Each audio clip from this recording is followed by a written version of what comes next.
Сәлем достар, мен бүгін өте жұмсақ, нәзік, жегенде ауызда еритін дәмді булочка дайындайтын боламын. Бір жесең жей бергің келеді. Видеоның соңына дейін көріп, тіркеліп, лайк басып, комментарийді жазуды ұмытпаңыздар. Міндетті түрде тіркеліп қойыңыздар маған. Мен өзіме керек заттарымды дайындап қойдым, ал бірге бастайық. Маған жылы сүт керек, сүтіміз міндетті түрде жып-жылы болу керек. Енді оған дрожжи ашытқымызды қосамыз.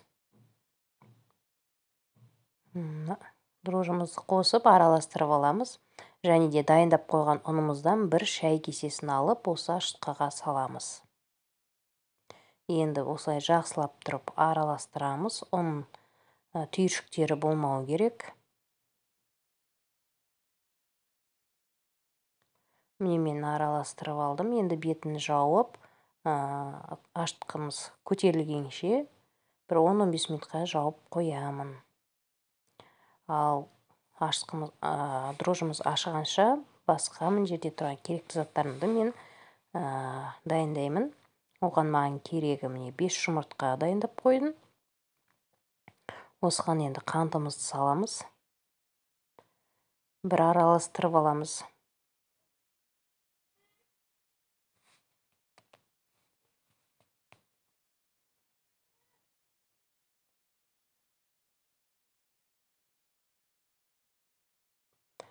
Енді маған сары май керек болды. Мен оны кішкене ертіп алдым. Міне, ертіп құямыз және сұйық май құямыз. Сұйық майымызды құйдық. Кішкене енді шым-шым дәмін беретін не қарай тұз саламыз. Және разрыхлитель саламыз. И ванилин салам. Осының барлығын жақсылап тұрып араластырып аламын. Керекті заттардың барлығын төменде описанияға қалдыратын боламын. Міне мен барлығын араластырып алдым. Ашытқымызда міне ашыды, көтерілді біраз. Енді осы жаңағы араластырған массамызды осының үстіне құямыз. Құйып, ұнымызды салып, жұмсақ етіп қамыр илейміз. Міне мен қамырым дайын, өзі осында міне жұмсақ. Кішкене сұйық май бетіне құйдым. Және пищевой пленкамен осылай жауып көтерілгенін күтеміз. 1 сағат немесе жарты сағат, әркімде әртүрлі жылы жерде тұрса, тез көтеріледі, ашиды.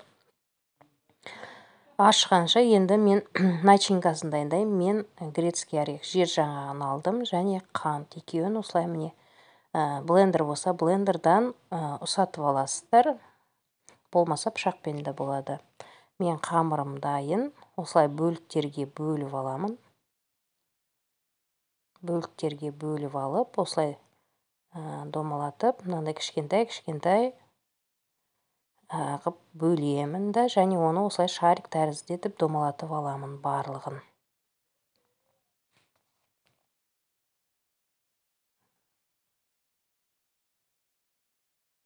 Қамырымыз қараңыз, қандай нәзік, жұмсақ, ұнды да керек етпейді. Бізге ұн керек емес сеуіп. Тым үлкен қылдырып жібермейміз. Осындай шамалы кішкентайлау қылдырамыз. Тым кішкентай да керек емес. Орташа.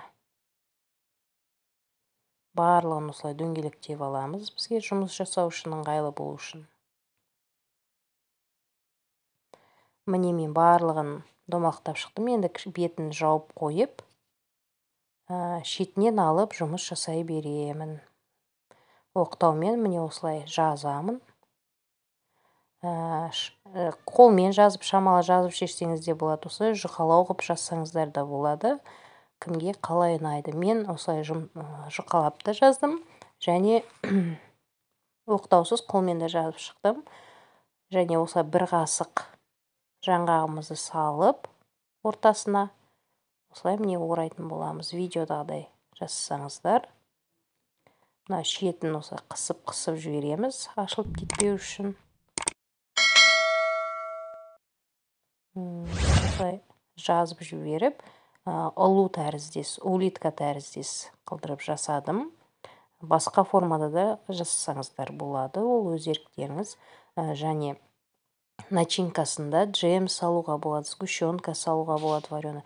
Маған осы грек жаңғағымен жасаған өте қатты ұнайды. Өзім жақсы көрем, сондықтан мен грецкий орехпен осы жасадым.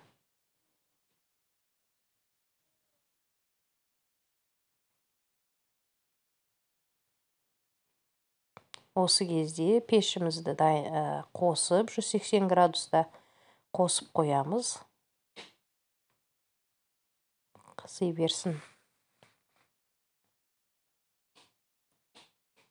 Міне мен бір несін жасадым. Кішкене 10 минутқа қойып қойдым. Міне осындай болып кішкене көтерілді. Енді жұмыртқаны жағамыз. Барлығына жұмыртқа жағып шығамын осылай.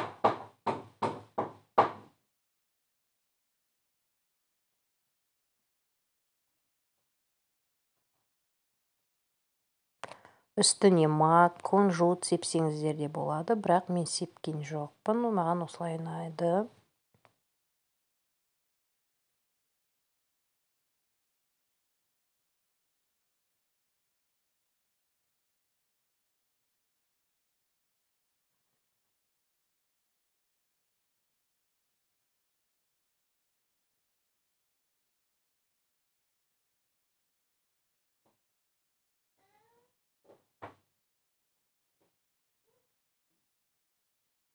Міне мен жұмыртқаны жағып шықтым. Енді қызып тұрған пешке 30 минутқа салып шығамыз. Міне мен булочкаларым дайын болды. Өздері жұмсақ.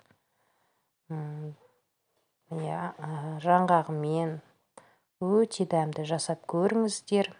Барлықтарыңызға ас болсын.